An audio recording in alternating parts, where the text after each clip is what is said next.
पेशे खिदमत है शगुफ्ता कवल के कलम से तहरीर करदा बहुत ही खूबसूरत नावल फ़कत तुम का एपिसोड नंबर 5। अगर आप दोस्तों को नावल पसंद आए तो वीडियो को लाइक और चैनल को सब्सक्राइब ज़रूर करें। तुम्हें तमीज़ नहीं है कि बॉस के ऑफिस में टॉक करके आते ही सिमान कैसे वर्कर्स खे हुए हैं। तुमने कुछ सिमान के साथ फरीनकस और कुछ टॉक ना करने की अपनी बुरी आदत के तहत वो टॉक किए बगैर ही इसके ऑफिस में दाखिल हुई। है ना, जो सिमान के साथ बातों में मसरूफ थी इसकी हरकत देख करतपी एम सूरी मुझे ख्याल ही नहीं रहा।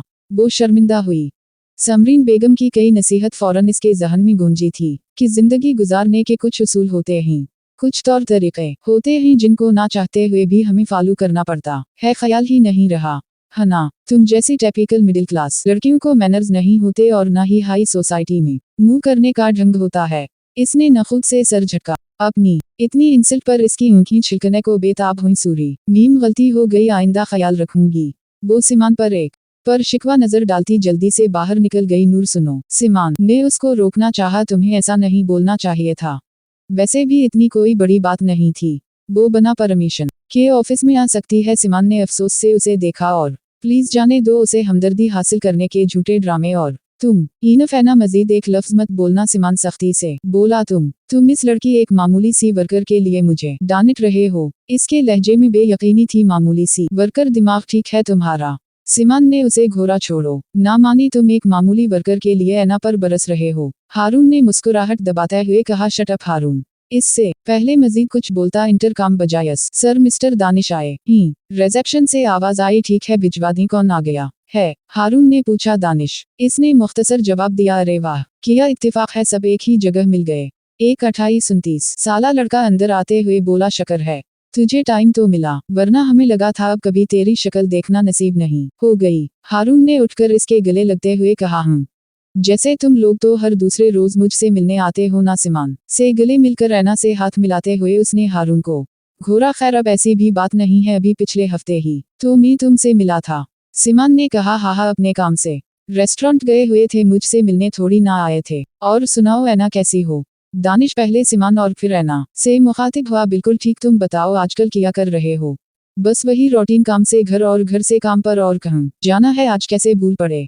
इधर सिमान ने पूछा। यहाँ से गुजर रहा था तो सोचा मिलता चलूं, बहुत दिन हो गए हैं। वो तो जब मैंने पार्किंग में तुम सब की गाड़ियां खड़ी देखी तो पता चला सभी तशरीफ फरमा हो। हम कुछ देर बाद चाय आ गई तो वो बातों के साथ साथ चाय पीने लगे। अरे मुझे याद आया, जब मैं पार्किंग में गाड़ी से निकला था ना, तो मैंने एक लड़की को देखा था रोते हुए अपनी बाइक पर जा रही थी। चाय पीते दानिश को याद आया तो उन तीनों ने बेसाख्ता एक दूसरे को देखा। अपनी बातों में सनम को यकसर भुला चुके थे। किया बहुत ज्यादा रो रही थी? सिमान ने बेचैनी से पूछा। हम वाकई रो ही बहुत ज्यादा रही थी। मैंने पूछा भी किया हवा, मगर जवाब दिए बगैर चली गई। ओह गॉड ऐना, तुमने अच्छा नहीं किया।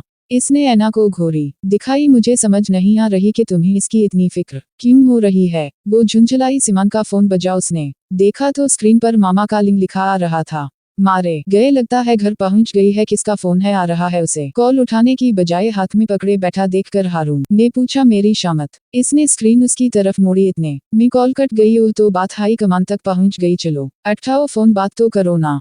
फोन दोबारा से बजता देखकर हारून ने कहा तो इसका फोन उठाकर कान से लगाया। नूर, क्या हवा है? वो रोते रोते घर में दाखिल हुई तो लाउंज में मुलाजिमा को सफाई की हिदायत देती राबिया बेगम जहं उसके बेवक्त घर आने पर हैरान हुई। वहीं इसको रोता देखकर चौंकी। वो इन्हें जवाब दिए बगैर तेज तेज कदमों से कमरे में चली गई। मुलाजिमा को भेजकर राबिया बेगम इस के पीछे हैं। क्यों चले गए आप बाबा?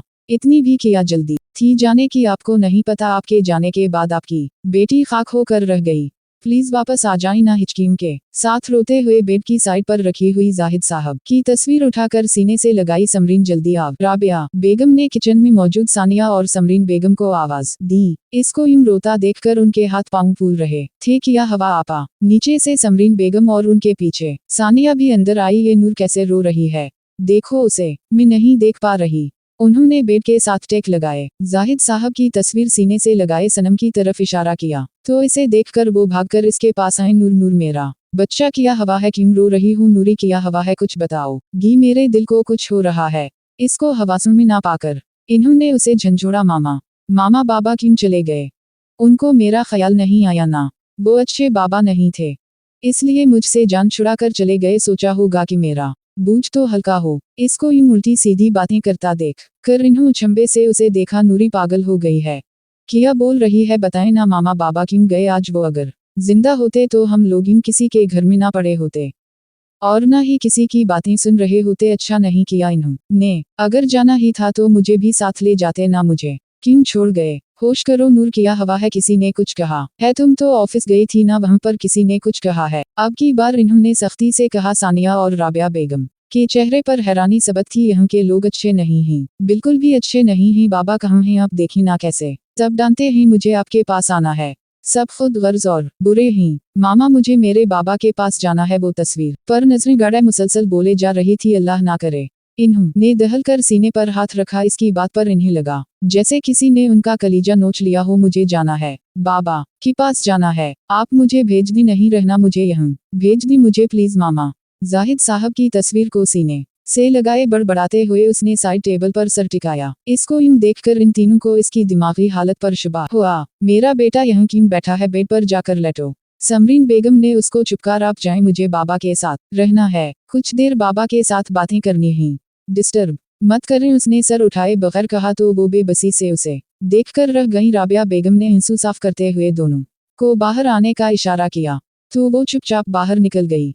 ये जरा सिमान को फोन लगाओ। राबिया बेगम लाउंज में पड़ा अपना फोन उठाकर सानिया को पकड़ाती खुद किचन से पानी का ग्लास लाकर समरीन बेगम को दिया। रिसीव नहीं कर रहे भाई, दोबारा करो। येलनी सानिया ने दूसरी तरफ से फोन पक हो जाने पर राबिया बेगम को दिया। इस्लाम वालेकुम मामा जी, कहीं सिमान की आवाज सुनाई दी। ऑफिस में किया हवा है? कुछ नहीं मामा, किया होना था। मानी नूर को किया कहा है तुमने? इन्होंने सख्ती से पूछा। मैंने किया कहना था उसे। हुआ किया है, आप कुछ बताएंगी? वो सामने बैठी ऐना को घूरते हुए बोला। तुमने उसे कुछ नहीं कहा तो वो इतनी शिद्दत से रो क्यों रही है? मामा वो देखो, मानी मुझे सच सच बताओ, तुमने ऐसा किया कहा है उसे जो वो इतनी दिलबर्दाश्ता हो गई है कि जाहिद भाई के पास जाने को बोल रही है, बल्कि जिद कर रही है? किया कह रही है मामा? वो एक झटके से कुर्सी से उठा। उनकी बात पर उसे धचका ही तो लगा था। वो जब से आई है मुसलसल रो रही है और एक ही रट लगाए बैठी है कि इसे बाबा के पास जाना है। अब बताओगे कि हुआ किया है या यूं ही गूंगे का गुड़ खाए बैठे रहोगे? मैंने इसे कुछ नहीं कहा, ऐना ने झड़का है। इसने आहिस्तगी से कहा कि नैना कौन होती है उसे झड़कने वाली? ऐसा किया कर दिया था उसने जो यूं डांट दिया। हम लोग बातें कर रहे थे, वो बगैर टॉक रूम में आ गई जिस पर उसने डांट दिया। तो कौन सी क़यामत आ गई थी? ये बात आराम से भी तो हो सकती थी ना। हमसे नहीं संभल रही है, जल्दी से घर आओ और आकर हैंडल करो और हम नैना को समझा देना कि दोबारा ये गलती नहीं होनी चाहिए। तुम्हारी दोस्त है तो इसको लिमिट में रहना सिखाओ। आइंदा मेरी बच्ची को सख्त नजरों से भी ना देखे, समझे? जी मामा, आता हूँ अभी के अभी। आओ फौरन से पहले में बस 20 मिनट में आया। फोन काट कर इसने गहरी सांस ली। किया हवा है? चची जान किया कह रही थी उसने जो फैलावा फैलाया है उसकी इत्तला दी है। मैंने किया है। ऐना को हैरत हुई कि उसने ऐसा किया कर दिया जो उसे बातें सुना रहा हो। ये जो कुछ देर पहले जिसे मिडिल क्लास और जाहिल होने का तना दिया है ना, वो घर पे रो रो कर पागल हो रही है। तो इसे समझ नहीं आया कि वो उसे क्यों बता रहा है और इतनी फिक्र क्यों कर रहा है। तो ये कि मुहतरमा जिसको थोड़ी देर पहले आपने जलील किया है ना, वो मेरी कजिन है, मामा की भतीजी। सिमान ने चबा चबा कर कहा तो ऐना ढीली पड़ी। चची बोल किया रही थी? कुछ नहीं यार, कह रही थी कि बहुत ज्यादा रो रही है और एक जिद पकड़ कर बैठी है, इसे बाबा के पास जाना है। किया पागल हो गई है? हारून ने सर झटका। तो भेज दो ना उसे, इसमें इतना शशुपंज में मुब्तला होने की क्या बात है? दानिश ने कहा। हम भिजवा दो अगर वो जिद कर रही है। ऐना ने भी ला परुही से कहा। इसके बाबाहियत नहीं है यार, कैसे भिजवा दी? सिमान अपनी पेशानी मसलते हुए बोला। अब की बार सही मनु में ऐना को मामले की संगीनी का एहसास हुआ। एम सूरी, मुझे नहीं पता था। इतने में सिमान की फोन की रिंगट्यून भी इसने उठाकर देखा तो सनम की 3-4 पिक्चर्स थीं। किसी में वो तस्वीर को सीने से लगाए हुए थी तो किसी में तस्वीर को चूम रही थी। आखिर में वो जाहिद साहब की तस्वीर को सीने से लगाए बैठी थी और आंखों से मोती नुमा आंसू छपकते साफ देखे जा सकते थे। अभी वो देख ही रहा था कि बेल दोबारा बजी। इस बार एक ऑडियो क्लिप थी। उसे लगा शायद सानिया ने कोई पैगाम दिया होगा, इसलिए उसने ऑडियो पीला कि यहाँ के लोग अच्छे नहीं हैं, बिल्कुल भी अच्छे नहीं हैं। बाबा कहाँ हैं? आप देखें ना कैसे सब डांटते हैं। मुझे आपके पास आना है, सब खुद गर्ज और बुरे हैं। मामा मुझे मेरे बाबा के पास जाना है। भीगी ससकती आवाज सुनकर सबने ऐना की तरफ देखा और वो हकीकी मनु में शर्मिंदगी में डूब गई। सूरी, मुझे बस इसके यूं बेला नोट कैसे आने पर गुस्सा आया था। उसने इन तीनों को सफाई देनी चाहिए। वो अगर बेला इजाजत आई थी तो पहले जान तो लेती, किया पता मेरे ही कहने पर आई हो। हम कितनी मुश्किल से इसे नॉर्मल करने की कोशिश कर रहे हैं और तुमने उसे वापस वहीं धकेल दिया है ना। तुम नहीं जानती उसने किया कुछ देखा और सुहा है, ऐसे में तुम्हारा ऐसा रवैया उसके पुराने जख्म ताज़ा कर गया। सिमान ने अफसोस से कहा, रईली सूरी, मुझे अंदाजा नहीं था। मैं तुम्हारे साथ चलती हूँ, इससे सूरी कर लूंगी। रहने दो, मामा बहुत गुस्से में हैं, ऐसे ही तुम्हें डांट देगी, मैं खुद देख लूंगा। हारून तुम यहां संभाल लेना, मैं जा रहा हूँ। वो टेबल पर से चाबी उठाता तेज तेज कदमों से बाहर निकल गया। कहाँ है सिमान? उजलत में लाउंज में दाखिल हवा रूम में सानिया ने कहा तो वो तेज तेज कदम उठाता कमरे में आया जहां वो जाहिद साहब की तस्वीर को सामने रखे तक रही थी। गालों पर आंसुओं के निशान जम से गए थे। इसकी हालत देखते हुए उसे नए सिरे से ऐना पर गुस्सा आया। नूर, किया हवा है, ये किया हालत बना रखी है सिमान, मुझे बाबा के पास जाना है। इसने सर उठाया तो इसकी सोजी हुई सुर्ख आंखें और मुतवर्रम चेहरा देखकर उसके दिल को कुछ हुआ। जिद नहीं करते, देखो तो मुमानी जान को भी परेशान करके रख दिया है। उठो, यहाँ से मता होकर आओ, फिर तुम मुझे भिजवाओगे ना। इसने इस भरी नजरों से उसे देखा। अच्छा ठीक है, पहले तुम अपना हुलिया दुरुस्त करो, फिर ले चलूंगा। सिमान ने उसको उठाकर वाश रूम भेजा और खुद नींद की टैबलेट और दूध का ग्लास ले आया। वो हाथ मुंह धोकर बाहर आई तो उसने दूध का ग्लास उसकी तरफ बढ़ाया। तुम्हारे सर में दर्द हो रहा होगा, ये टैबलेट और दूध पी लो। चलो शाबाश, ऐसा करो कुछ देर लेट जाओ, मैं चेंज करके आता हूँ, फिर चलते हैं। इससे खाली ग्लास लेकर साइड पर रखते हुए बोला तो वो खामोशी से लेट गई। इस पर चादर फैलाते हुए वो बाहर आ गया। ये पहले भी ऐसे रिएक्ट करती थी। उसने लाउंज में सर पकड़े बैठी समरीन बेगम से पूछा, पहले कभी इतना शदीद रिएक्शन नहीं दिया। मुझे समझ नहीं आ रही कि एक छोटी सी बात को ले कर ये इतना सीरियस हो गई है। तुम अपने ऑफिस में सबको समझा दो, आइंदा ऐसी कोई बात ना करें जिससे ये डस हट हो। मैं उसको दोबारा ऐसे नहीं देख सकती। राबिया बेगम ने कहा, सुनी जाओ, देखकर आओ सो गई है या नहीं। जी भाई। सानिया कमरे में आई तो वो गहरी नींद सो चुकी थी। वो खामोशी से पलट गई। वो दोपहर की जो सोई तो शाम में जाकर उठी। नहा के कपड़े बदलकर नीचे आई तो उसके चेहरे पर दोपहर वाले वाकये का शाबा तक नहीं था। फपो, मुझे भी चाय पीनी है। राबिया बेगम के पास बैठते हुए उसने कहा, क्यों नहीं बेटा, बनवाती हूँ। साजिदा, एक कप चाय ले आओ। इन्हों ने मुलाजिमा को आवाज दी। इसको नॉर्मल देखकर सिमान ने सब को कुछ भी ना पूछने का इशारा किया। सुनी, मुझे शॉपिंग करनी है, तुम चलोगी मेरे साथ? मुझे नहीं जाना तुम्हारे साथ, सानिया ने कोरा जवाब दिया। क्यों? इसने हैरानगी से पूछा। कुछ दिन पहले मैंने कहा था, तब तुमने भी ऐसे ही इनकार किया था। सानिया ने कुछ दिन पहले उसे साथ चलने का बोला था, मगर इसने मना कर दिया कि मुझे नहीं जाना। ओह अच्छा, मेरा तब मूड नहीं था, साजिदा से चाय लेते हुए बोली, और आज मेरा मूड नहीं है। उसने बेनियाजी से कहा, अगर तुम मुझे एप्लीकेशन डाल दो कि सानिया ताहिर आप प्लीज मेरे साथ चलें तो मैं सोच सकती हूँ। इसने डरामाई अंदाज में कहा, भाड़ में जाओ, तुमसे रिक्वेस्ट करने से बेहतर है मैं शॉपिंग करूँ ही नहीं। मैं सिमान के साथ चली जाती हूँ, तुम मुझे ले चलोगे ना? वो सिमान की तरफ मुड़ी। क्यों नहीं, जब जाना हो बता देना। इसकी हामी भरने पर इसने जताती नजरों से, मेरी बारी तो आप इतना जल्दी नहीं मानते। सानिया ने मसनूई खफगी दिखाई, तो तुम भी चली जाना। कौन मना कर रहा है ना, मैं इस चुड़ैल को साथ लेकर नहीं जाऊंगी। सनम ने इनकार किया, भाई के अलावा टोनी की मुझ से भी बहुत बनती है, अक्सर मेरे कमरे में आता जाता भी रहता है। देख लो, ऐसा ना हो किसी दिन सोते हुए इसका लंच डिनर बिन जाओ। सानिया ने इसे डराया, और इसकी तवक्को के एन मुताबिक इसका रंग उड़ा, मैं तुम्हारा सर फाड़ दूंगी अगर ऐसा वैसा कुछ किया तो। वो एकदम चीखी। सानिया खिलखिला कर हंस दी। उसको पहले की तरह हंसता बोलता देखकर समरीन बेगम ने खुदा का शुक्र अदा किया, मुझे तुम्हारे साथ नहीं रहना। फपो, आप मुझे अलग कमरा दे दी, मैं अंदर से लॉक लगाकर सोया करूंगी। वो फौरन राबिया बेगम की तरफ आई। कितनी डरपोक लड़की हो तुम, एक बेजरर से जानवर की वजह से बुज़दिलों की तरह कमरा छोड़ रही हो। कुछ नहीं कहती, सुकून से रहो वहीं जहाँ रो रही हो। अगर तुम लोगों को शॉपिंग के लिए जाना है तो अभी चले जाओ, शाम में यूं घर से बाहर, और वो भी लड़कियों के साथ मुनासिब नहीं होता। जाओ बच्चे, तैयार होकर आ जाओ। राबिया बेगम ने संजीदगी से कहा तो वो दोनों उठ गईं। बस कर दो, और कितनी देर है यार। सिमान पिछले 3 घंटों से उनके पीछे पीछे था। इसकी झुंझलाहट उरूज पर थी। एक तो वो थक चुका था, दूसरी सनम ने अपनी सारी शॉपिंग अपने पैसों से की थी। इसने पे करने का बोला तो उसने साफ कह दिया कि जिन मामलात को वो हैंडल कर सकती है उन में किसी का एहसान नहीं लेना चाहती, इसलिए अपना बल वो खुद पे करेगी। इसके बेतकी बात सुनकर सिमान जल कर रह गया, और दिल ही दिल में इस हफ्ते कम अज कम एंगेजमेंट का प्रोग्राम तो जरूर बनाए बैठा था।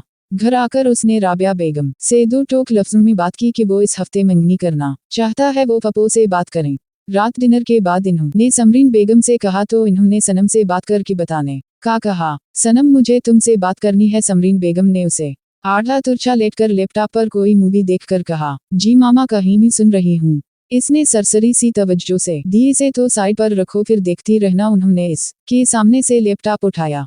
हाँ जी तो कहीं मुझ नाचीज से ऐसा किया काम पड़ गया। मैं तुम्हारी शादी करना चाहती हूँ। कोई नई बात करें यार ये तो आपका रोज का है। इस ने नाक चढ़ाई। में संजीदा हूँ सनम इन्हों खुशमगीन निगाहों से घूरा तो मैं कौन सा रंजीदा हूँ। आपने इस गुंचो को अभी तक मना नहीं किया। वो तो मैं कब का कर चुकी हूँ। मगर अब तुम्हारे फपो ने मुझसे बात की। वो सिमान की शादी करना चाहती हैं तो कर दें। आपने कौन सा इस पर बंदिश का जादू कर रखा है जो आपसे बात की है। इन्होंने सनम फार गाडसीक तुम क्यों नहीं मेरी बात संजीदगी से सुन रही हो।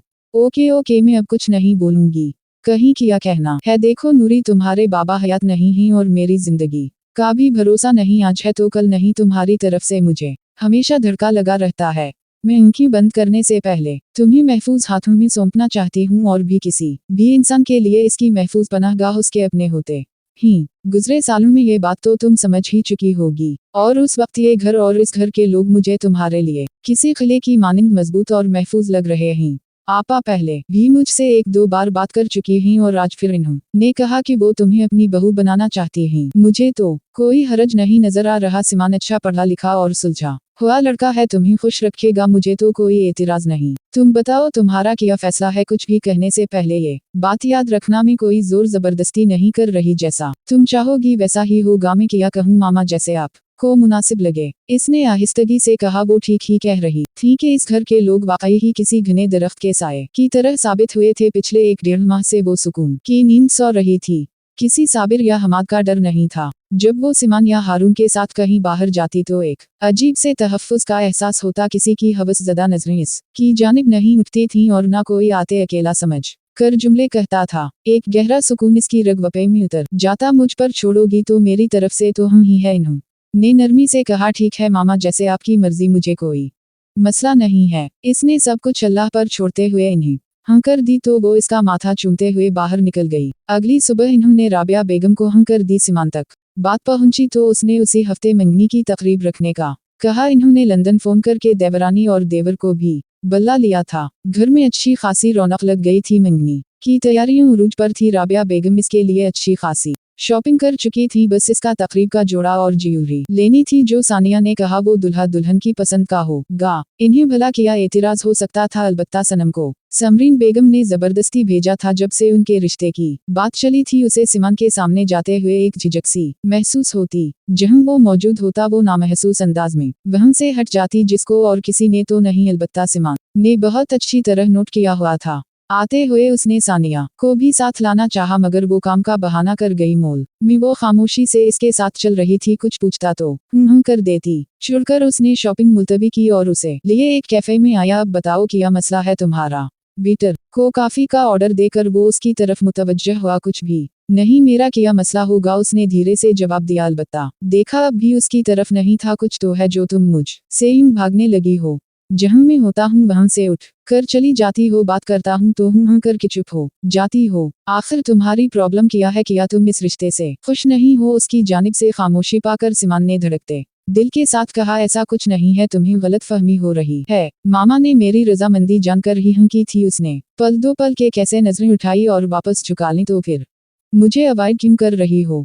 वेटर काफी लेकर आया तो टेबल पर खामोशी छा गई। बोलो सनम मैं तुम्हारे जवाब का इंतजार कर रहा हूँ। वो शायद जवाब लिए बगैर नहीं टलने वाला था। वो मुझे इसने इधर अधटर देखते हुए बात शुरू की। हूँ तुम्हें किया। उसने गोया हौसला बढ़ाया। मुझे शर्म आती है। बोलते हुए इसने सर झुकाया इतना कि इसकी थोड़ी सीने से जा लगी। कुछ पल तो वो उसे देखता रहा और फिर उसके हलक से फलक शिगफ कहा बुलंद हुआ। उसने घबराकर इधर उधर देखा तो कैफे में बैठे लोग उनकी तरफ मुतवज्जह हो चुके थे मगर वो उनसे बेनियाज हंसने में मसरूफ था। किया कर रहे हो सब देख रहे हैं। उसने हल्की आवाज में कहा मगर इस पर शायद हंसी का दौरा पड़ चुका था। तुम मेरा मजाक उड़ा रहे हो। वो रोहान सी हुई। नहीं मैं इतने दिनों से सोच कर हलकान हो रहा था कि शायद तुम खुश नहीं हो मगर यहाँ तो बात ही कुछ और निकली। सैरीली सनम आई कानट बल्यूफ इसने बमुश्किल अपनी हंसी पर काबू पाते हुए कहा। सिमानिस ने बेबसी से उसे देखा तो वो संजीदा हुआ। ओके नाउ एम सैरियंग, इस रिश्ते से पहले हम लोग दोस्त थे और मुझे मेरी वो दोस्त मुझे वापस चाहिए। ठीक है, हमारे रिश्ते को एक नाम मिलने जा रहा है, मगर मैं अपनी दोस्त को बिल्कुल भी नहीं खोना चाहता।